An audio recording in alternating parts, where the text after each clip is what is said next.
Maggie from OC Public Libraries, and today we're going to make Bocoles. This was inspired by South Coast Repertory series of events about community, looking at Latino food and Mexican and Californian heritage.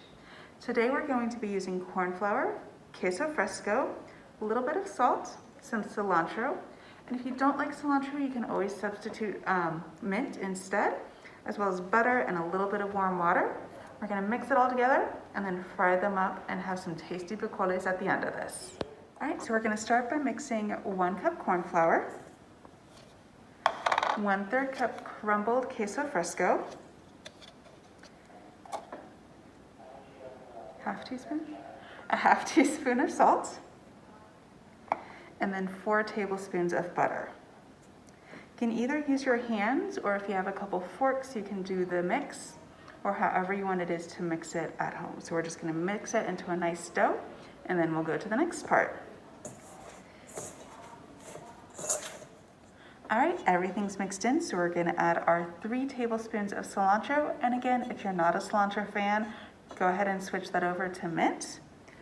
And it's just nicely chopped, and we'll give it a quick toss to make sure the cilantro or mint is evenly mixed in. And now you're going to want to add in 3/4 cup warm water. So let me make sure my water's warm, and we'll get that mixed in to make the dough. All right, and now we're going to add 3/4 cup warm water in order to make our dough. So I'm just going to pour that in. We're going to knead it up. It's going to take 4 to 5 minutes to actually fully knead and incorporate. It is going to get a little bit sticky. Just keep working through it, and you'll divide it up into 8 balls once everything is fully formed and the dough has come together. All right, so we formed our masa dough into 8 little balls. And normally, if you have a tortilla press, you would line it with some plastic and press it down, but we're going to have to improvise our pressing. Let me actually check what our dimensions are in order to press that down. So you are going to press it down to 2.5 inches in diameter. So just about there, I think. Nope, sorry. 2.5 inches diameter, there we go. And then 1/3 inch thick.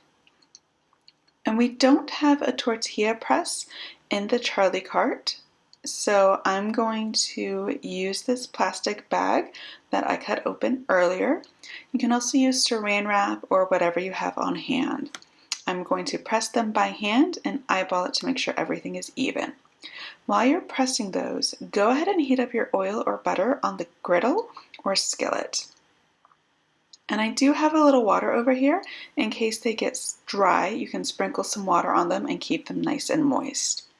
So we'll get started with our first ball. I'm just going to press that down. That looks about right. And let's set it aside. Nope, that's not going to work. Let's try that again. So let's press it down.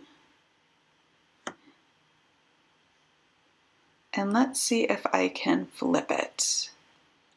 Oh, there we go. Perfect. So hopefully it'll peel off the countertop, and I'm going to keep pressing all of these, and then we'll fry them up in our skillet. All right, all of our bocoles have been flattened, and the butter is nice and hot in the skillet. So we are going to add these. I'm going to add them carefully. I'm always scared of hot oil splashing on me. They're going to cook for 2.5 minutes on one side.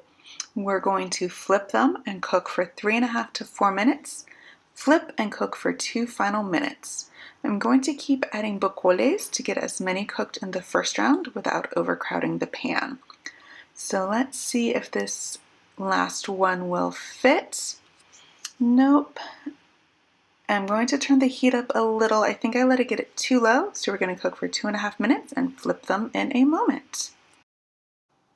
I've already flipped them, so they're going to cook for another 3.5 to 4 minutes, and then I'm going to flip them one more time and cook for 2 more minutes before we can eat them. All right, so we finished our first batch, and we're going for round 2. Again, we're going to cook these for 2.5 minutes on one side, flip them and cook for another 3.5 to 4 minutes, and then flip them for one last time for another 2 minutes. So that way they get a few different flips, and then making sure everything gets nice and brown. I added a little bit more butter just to make sure everything fries up nicely for our bocoles. Thank you for watching, and I hope you enjoyed making bocoles with me.